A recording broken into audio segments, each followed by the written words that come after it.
बार सबू चाषी भाई बहन मान को जुहार। आमे तो चाष हिसाब से अनेक चाष बास करुचु और जिते बेले भी चाषटे करुचु तो सेते बेले पहला आमर गुटे ही काम थीसी जे केनता करी कम परिश्रम करी अतका टिके उत्पादन करमा। आउ जिते भी परिश्रम लागू उत्पादनटा जब अन करी हला आमर मन भी शांति हेसी और तार संगे संगे पैसा दुई पैसा अतका बिकी करी आमे आमर मन के बुझेतीसु जे चाषटे कली जे अन दुई पैसा फायदा पैली बोली। तो इनू देखबार के गले आमर चाषी भाई बहन मैंने जेन मैंने भी अच्छन तो से माने प्राय चाषी आमर धान चाष उपरे निर्भरशील हन। तो जेहेतु आमर ई जेन माने जिल्लाटा होचे बरगढ़ जिला है कि सम्बलपुर जिला है तो इनू आमर हीराकुद जेन जल पैन जेन अच्छे तो से पैन के आमे नहीं करी आमे एक फसली जगह दुई फसली चाष करुचु। आउ आमर खराटिया चाष रे प्राय देखबार के गले केनाल पैन जेनु आसुचे तो सेनु धान चाष ही करुछन। तो आमर चाषी भाई बहन मैंने जेन मैंने भी धान चाष करुछन तो पहला तक गोटे ही असुविधा हेसी जे धान चाष थी पेन आमे केते रखमा केते हिसाब से रखले भल धान गज हेबा पिल मारी पारबा आउ पेन जदि अटका हिंगला बेले पिल भी कमी जासी बोली कहसन। तो सेठी आमर उत्पादनटा कमी जासी आउ सबू खर्चा पर्चा जतकी भी करिथिसु जदि उत्पादनटा ठीक हिसाब से नहीं हेबा बेले आमर जेनटा उत्पादन नहीं हेले आमे पैसा दुई पैसा जेन पाइबार आशा करथिसु अतका हेबा बोली तो सेटा भी नहीं होए। तो खर्चा तो सबुदिन हेनते ही है तो हेनता खर्चा ही है आउ उत्पादन जदि कमला बेले चाषीर लाभ भी कमी जासी आउ चाषी आर्थिक माने तार उन्नति हबार जगार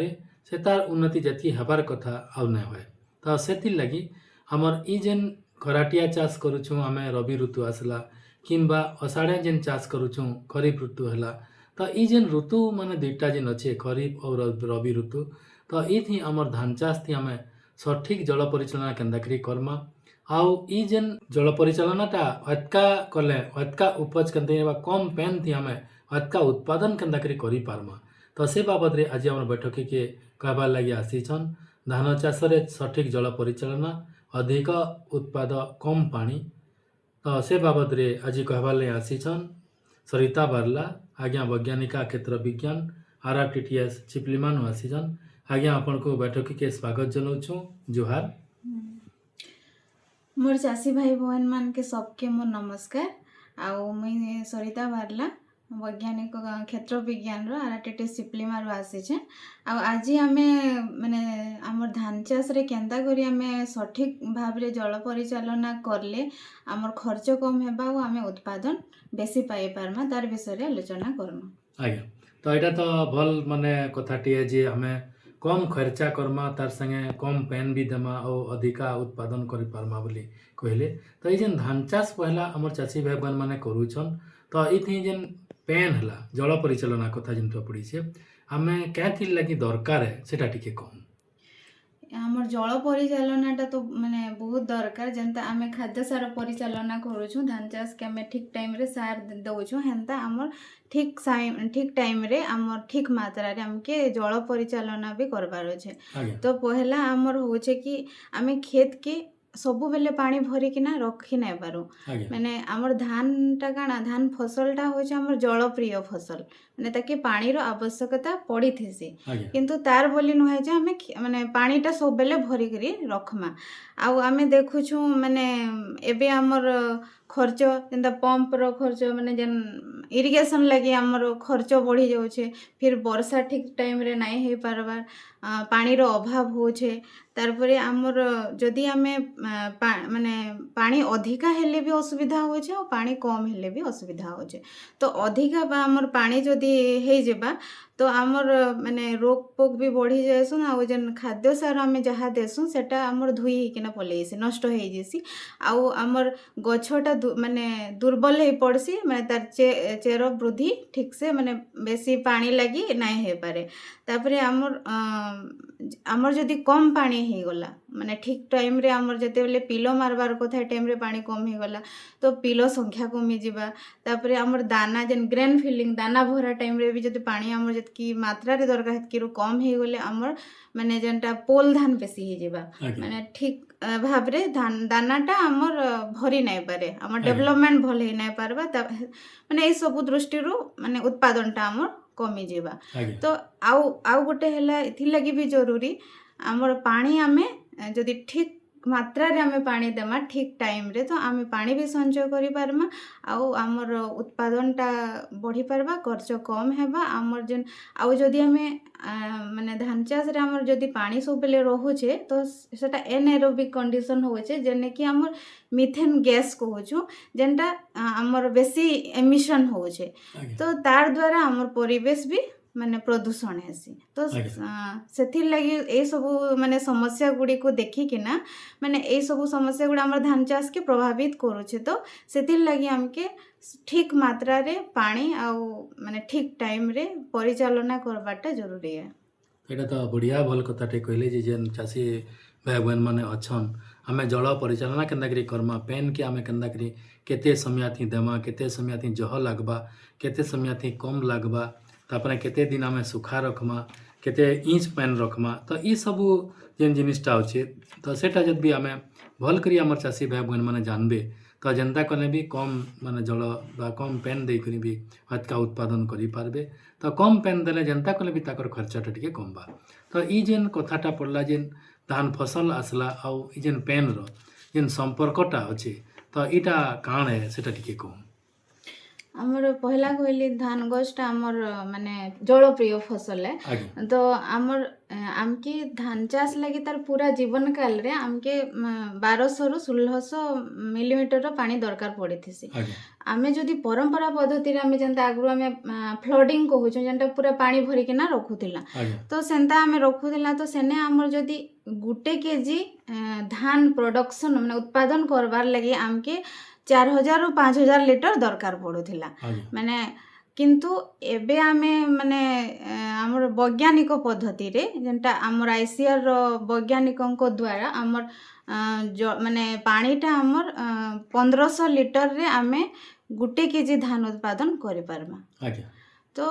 ଜଳ ଆଉ ଧାନ ଗଛର ମାନେ ସମ୍ପର୍କ ଏଇଟା ହଉଛି ଯେ ମାନେ ଜଳ ହିଁ ସବୁଥିଲାଗି ଦରକାର ଆମର ଜଳ ଦ୍ୱାରା ହିଁ ଆମର ଖାଦ୍ୟ ସାରଟା ଯିବା ତାପରେ ଆମର ଫଟୋସିନ୍ଥେସିସ୍ ହେବା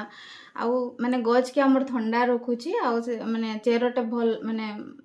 ପିଲ ଭଲ ବୃଦ୍ଧି ହେଇପାରବା ଆଜ୍ଞା ତ ଏସବୁ ହଉଛି ମାନେ ପାଣି ଆଉ ଜଳର ମାନେ ଘନିଷ୍ଠ ସମ୍ପର୍କ ତ ଏଇଟା ତ ଭଲ କଥାଟେ କହିଲେ ଯେ ମାନେ ପେନ୍ ଆସିଲା ଧାନ ଫସଲ ସାଙ୍ଗେ ଜଳର ସମ୍ପର୍କଟା କାଣା ରହିବା ତ ଆଉ ଗୋଟେ ମାନେ ଆମର ଚାଷୀ ଭାଇମାନେ ଗୋଟେ ଜିନିଷ ଜାଣିଥିସନ୍ ଯେ କେନ୍ ଅବସ୍ଥା ଥି ଧାନ କେନ୍ ଅବସ୍ଥା ହେଲେ ପେନ୍ ଅଧିକା ଲାଗ୍ସି ଆଉ କେନ୍ ଅବସ୍ଥା ହେଲେ କମ୍ ପେନ୍ ଲାଗ୍ସି ଇ ଜିନିଷଟା ନା ଜାନିଥାନ୍ ସେମାନେ ପେନ୍ ବେଲେ ମାନେ କ୍ଷେତକେ ଗଲେ ପେନ୍ ଆଠେ ବାନି ଦେଲେ ଆଉ ପେନ୍ ଅଛେ ତ ବୋଲି ମାନେ 4 ଦିନ ଦେଖି ନାଇଁ ଯାନ୍ ତ ଇ ଯେନ୍ ଅସୁବିଧା ହେସି ଅତ୍ୟଧିକ ପେନ୍ ହେଲେ ବି ଆମର ଧାନ ଗଛ ଠିକ୍ ହିସାବେ ନାଇଁ ହୁଏ କମ୍ ପେନ୍ ହେଲେ ବି ଆମର ପେନ୍ ନାଇଁ ପେଇକରି ଧାନ ଗଛ ଠିକ୍ ହିସାବେ ସେ ବଢ଼ି ନାଇଁ ପାରେ ଆଉ ତାର ଉତ୍ପାଦନ ଇହାଦେ ଯେନ୍ କେଣ୍ଡା କଥା ଯେନ୍ କହିଲେ ପିଲ୍ ମାରବାର କଥା କହିଲେ ତ ସେ ପିଲ୍ ନାଇଁ ଆସିପାରେ ଅତ୍ୟଧିକ ପେନ୍ ହେଲେ ବି ପିଲ୍ ନାଇଁ ଆସେ କମ୍ ପେନ୍ ହେଲେ ବି ପିଲ୍ ନାଇଁ ଆସେ ତ ସେଇ ହିସାବେ ଆମେ କେତେ ପେନ୍ ରଖିଲେ ମାନେ ଆଉ କେନ୍ ଅବସ୍ଥାରେ କେତେ ପେନ୍ ଦରକାର ଆଉ କେନ୍ ଅବସ୍ଥା ଅଧିକା ପେନ୍ ଦରକାର ତ ସେଟା ଟିକେ କହୁନ୍। ଆମର ଧାନ ଚାଷରେ କେତେଟା ଆମର ଗୁରୁତ୍ୱପୂର୍ଣ୍ଣ ମାନେ ଧାନ ଗଛର ମାନେ ଜଳ ଅବସ୍ଥା ଅଛି ଯେନେକି ପହେଲା ହେଲା ଆମର ରୁଆ ପରେ ତାପରେ ଆମର ହଉଛେ ଯେନ୍ଟାକି ଆମେ ପିଲ ଅବସ୍ଥା କହୁଛୁ କୁସି ଗଠନ କହୁଛୁ ତାପରେ ଆମର ଅଛି ପୁଷ୍ପ ମାନେ ପେନିକଲିନେସେସନ୍ ଷ୍ଟେଜ୍ ଯେନ୍ଟା ପୁଷ୍ପ ଗଠନ ଅବସ୍ଥା କୁହାହେଉଛି ତାପରେ ଫୁଲ ମାନେ ଫୁଲ ଅବସ୍ଥା ତାପରେ ଦାନା ଭରା ଅବସ୍ଥା ଆଉ ତାପରେ ଆମର ମ୍ୟାଚୁରିଟି ଷ୍ଟେଜ୍କେ ଯେନ୍ଟା ଆସୁଛେ ତ ପହେଲା ଆମେ ଯେତେବେଲେ ଧାନ ରୁଆ କରୁଛୁଁ ସେ ଟାଇମ୍ରେ ଆମେ ପାଣି ମାନେ ଭରିକିନା ରଖୁଛୁଁ 2 ରୁ 3 ସେଣ୍ଟିମିଟର ଆମର ରହୁଛେ କ୍ଷେତରେ ସେତିକି ଆମେ ପାଣି ଭରିକିନା ରଖ୍ମା ତାପରେ ଆମର ମାନେ 15 ଦିନରୁ ଆମର ପିଲ ମାରବା ଷ୍ଟାର୍ଟ ହେଇଯାଏସି ନ ମାନେ 25 ରୁ 45 ଦିନଟା ଆମର ମାନେ ପିଲ ମାରବାଟା ଆକ୍ଟିଭ ଟିଲରିଂ ଷ୍ଟେଜ୍ କହୁଛୁଁ ସେ ଟାଇମ୍ରେ ଆମକେ ପାଣି ଯେନ୍ତା ହେଲେ ବି 5 ସେଣ୍ଟିମିଟର ଆମକେ ରଖବାର ଅଛି 5 ସେଣ୍ଟିମିଟର ଆମକେ ପାଣି ମାନେ ଭରିକିନା ରଖବାର ଅଛି ତାପରେ ଫୁଲ ଅବସ୍ଥାରେ ବି ଆମକେ 5 ସେଣ୍ଟିମିଟର ପାଣି ସେଟା ବହୁତ ଇମ୍ପୋର୍ଟାଣ୍ଟ ଯେନ୍ଟା ଆମେ PI ଷ୍ଟେଜ୍ କହୁଛୁଁ ପେନିକଲ ଇନିସିଏସନ୍ ଯେନ୍ଟା ଗଠନ ହେସି ପୁଷ୍ପଟା ଗଠନ ହେସି ସେ ଟାଇମ୍ରେ ବହୁତ ଇମ୍ପୋର୍ଟାଣ୍ଟ ଏ ସେଟା ମୁଖ୍ୟ ଅବସ୍ଥା ଏ ଆଉ ସେ ଟାଇମ୍ରେ ଆମକେ 5 ସେଣ୍ଟିମିଟର ପାଣି ରଖବାର ଅଛି ତାପରେ ଆମର ଫୁଲ ଅବସ୍ଥା गला परे आमर दाना भरा अवस्था माने स्टेज आसला तो से टाइम रे भी आमके 5 सेंटीमीटर पानी रखबार अछि तापरे कहीं जदि आम ए स्टेज रे आमर पिलो मारबार अवस्था रे जदि पानी आम कम करमा तो आमर ठीक से धान गछ पिलो माने मारी ना पारे आउ आमर जदि फूल आउ दाना भरा अवस्था रे जदि आम पानी कम हो जावा तो आमर जेनटा चाफी माने भल से दाना भरी ना पारे आउ चाफी ग्रेन आम बेसी पाएमा धान रो आज्ञा माने पोल धान बेसी पाएमा आज्ञा तो तापरे आमर जेते बेले मैच्योरिटी स्टेज के आसी से धानटा से टाइम रे आमके 10 रु 15 दिन धान काटबार आगरू आमके खेत के आमे पानी काटी दोछु माने सुखा करूछु ताकि आमर ग्रेनटा माने भल से धानटा भल से पाची पारबा बोलिकिना आज्ञा आउ माने सेतार जदि आमे पानी काटमा हेले जे न हेले आमे जदि अधिका पानी रखमा तो आमर लॉजिंग अवस्था भी हे जेनटा धान पड़ी जाउछे सेतार भी माने आमर असुविधा हेसी तो यही सबू माने तार स्टेजेस के आमके ध्यान रे रखे के ना आमके पानी देबार अछि एटा तो बढ़िया कथाटे कहले जे धानर केन केन अवस्था थी हतका पेन रखमा पहला कथा है जे आज्ञा जेनटा कहले रुईबार आमर 15 दिन परे तो जेनता कहले भी धान रो आमर पिल बाहर आरंभ हेसी बोले आ 25 नु 45 दिन ई जेन आसला दिनटा आमर 25 रु 45 आसला आमर 20 दिन भितरे तो जेन माने आमर धानर जेनटा पिल आसबा तो से समय थी आमे भल करी 5 सेंटीमीटर पेन दमा बोले आ गोटे कथा कहले जे गर्भनी समय थी जेनटा कि आमर धान जेन पेट भितरे माने धानर जेन पेट भितरे रहसी बोली कहूँ तो से समय थी भी पेन अतका लागसी बोले तार संगे संगे धान जिते बेले बाहरी पड़बा आ गुरस खाबा बोली आमे जेन कहूँ ताके संबलपुरी थी तो से गुरस खाबार समय थी आ धान पाचबार समय थी तार धान पाचबार आगुरु जेन समयटा अच्छे गुरस खाबा आ पाची निबा बेले सुना जेन माने तार रंग ऐसी से रंग आसबार आगुरु तो ई समय थी अतका पेन लागसी बोली मैडम कहले तो ई समय थी आम चाषी भाई बहन मैंने भल करी पेन रखी थे और जदि पेन नहीं रखबे बेले आमर काଣା बा जेन पोल धान कथा कहले ई गुरस खिया समय थी यदि आम भल करी पेन नहीं रखमा बोले धान पुले जावा बोली कहले और धान पुले गले आमर जेन उत्पादनटा कमी जावा बोली कहले तो आ गोटे कथा पड़सी जेन माने AWD पद्धति जेनटा कहसन घे जे केते चाषी करसन सेटा केते चाषी ना करन अल्टरनेटिंग वेटिंग आ गोटे है डाइंग तो जेन वेटिंग और डाइंगटा होचे बेले पेन मड़े नेबे और फिर सुखा कर नेबे तो ई जेन पद्धतिटा अच्छे इटा काणे आमर चाषी भाई मैंने केन्दाकरी करबे और तार लाभटा काणे सेटा टिके कहूँ आमर बहुत सारा आमर जल माने कि परिचालना पद्धति अच्छे एथिर भितरु आमर जेनटा AWD कहूँ alternate wetting and drawing method कहूँ जेनटा कि आउ आमे आगु माने पारंपरिक भाव रे आमे जेनटा फ्लडिंग करूथलो हेटा तो कहली तो हेटा माने एटा गुटे जल संचय पद्धति है जेनथिरे कि आमे सब बेले खेत के पानी भरी किना ना रखू ताकि आमे सुखी गला परे फिर आमे निर्दिष्ट माने स्तर रे आमे पानी देमा आज्ञा तो सेटा आमे केंदा करी करमा से विषय रे माने कहू जे माने AWD रे आमर गुटे पाइप व्यवहार हेसी जेनटा वाटर ट्यूब किंबा PVC पाइप भी आमर चाषी भाई माने यूज करी पारमे अधा तो आमर बेम्बू रबी करसन माने पाइपटा तो हे पाइप गुटे 30 सेंटीमीटर पाइपटा अपन नेमे आउ तार 20 सेंटीमीटर तल के सेटा अपन छोट छोट अपन छिद्र करमे कणा करमे 2 to 3 सेंटीमीटर आउ से जन पाइप रो हमर माने रेडियसटा तर चौड़ाटा 7 रु 10 सेंटीमीटर अपन नेमे आउ से पाइप रो ऊपर 10 सेंटीमीटरटा कणा नि करबे सेटा से पाइपटा नै किना आमे जते बेले रुआ करूछु 15 दिन पर हमर तो हेंता ही पानी आमे रुआ करला परे रखुछु 2 रु 3 सेंटीमीटर पानी 7 माने 10 दिन जाकर आमर पानी अच्छे खेत रे तो तापर आमे सुखिक देमा पानी की आ से 15 दिन पर से माने पाइपटा आमर खेते आमे इंस्टॉल करमा भितरे रखमा जेनु कि आमे पानीटा आमे सहजरे देखि पारुथिमा हे जगह रे आमे इंस्टॉल करमा पाइपटा गुटे एकर लगी आमे गुटे पाइप यूज करमा किंतु जदि आमर जमीटा जदि समान नि न समतल नाय न तो आमे दुईटा पाइप आमे व्यवहार करि पारमा तो से जेने पाइप आमे इंस्टॉल करमा तले आमर 20 सेंटीमीटर तल के माने जमीर तल के रहबा आ 10 सेंटीमीटर ऊपरे रहला तो ତାପରେ ଆମେ ସେଥିରୁ ଆମେ ମେଜର କର୍ମା ମାନେ ଯଦି ଆମର ପାଣି ଅଛେ ଯଦି ଆମର ଯେନ୍ ମାଟି ମାନେ ଗ୍ରାଉଣ୍ଡ ସରଫେସ୍ରୁ ଯଦି ଆମର 15 ସେଣ୍ଟିମିଟର ପାଣି ତଲକେ ଯାଉଛେ ଆମେ ସ୍କେଲ୍ ଦ୍ୱାରା ଆମେ ମେଜର ଫିତା ଦ୍ୱାରା ଆମେ ମେଜର କରିପାରମା ତଲକେ ପାଣି ଯଦି 15 ସେଣ୍ଟିମିଟର ଗଲା ତ ଆମେ ଫିର୍ ଆମେ ପାଣି ଦେମା ଇରିଗେସନ୍ ଫିର୍ ଦେମା ଆଜ୍ଞା 5 ସେଣ୍ଟିମିଟର ଯାକ କାରଣ ଆମର ଏଇଟା ଜମି ହେ ଜମିର ଆହୁରି 5 ସେଣ୍ଟିମିଟର ଯାଏ ଆମର ପାଣିଟା ରହିବା ଆଜ୍ଞା ତ ସେତିକି ଆମେ ପାଣିଟା ଆମେ ଭରିକିନା ରଖମା ଆଜ୍ଞା तो इटा के आमे माने alternate wetting and drawing method कहूँ माने एटा पानी की रखमा तापरे फिर जेते बेले सुखी जेबा फिर आमे आउ 10 दिन के 15 दिन पर फिर आमे फिर 5 सेंटीमीटर फिर 5 सेंटीमीटर जाए पानी देमा 15 सेंटीमीटर तलके गला परे आमे 5 सेंटीमीटर आमे पानी देमा तो इतार द्वारा आमर काना होचे कि जल माने पानीटा आमे संचय करि पारमा जेतकी मात्रा रे देबार अछि हेतकी मात्रा आमे देमा तो इटा तो बढ़िया कथाटे कहले जे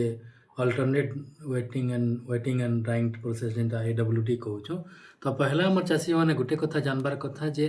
आज्ञा जेनटा कहले 30 सेंटीमीटर जेन नलीटे बनामा बोले तो से पहला 10 सेंटीमीटर नहीं करी से गाड़बार लगी सेटा आर 10 सेंटीमीटर के कन्हा करमा बोले जे सेटा सब एक इंच रे गोटे गोटे गोटे गोटे कन्हा कले भी जना 20 सेंटीमीटर कोना करू 20 सेंटीमीटर जेनटा कन्हा करमा बोले आउ मुख्यतः आम वाटर जेन कहन पानीटा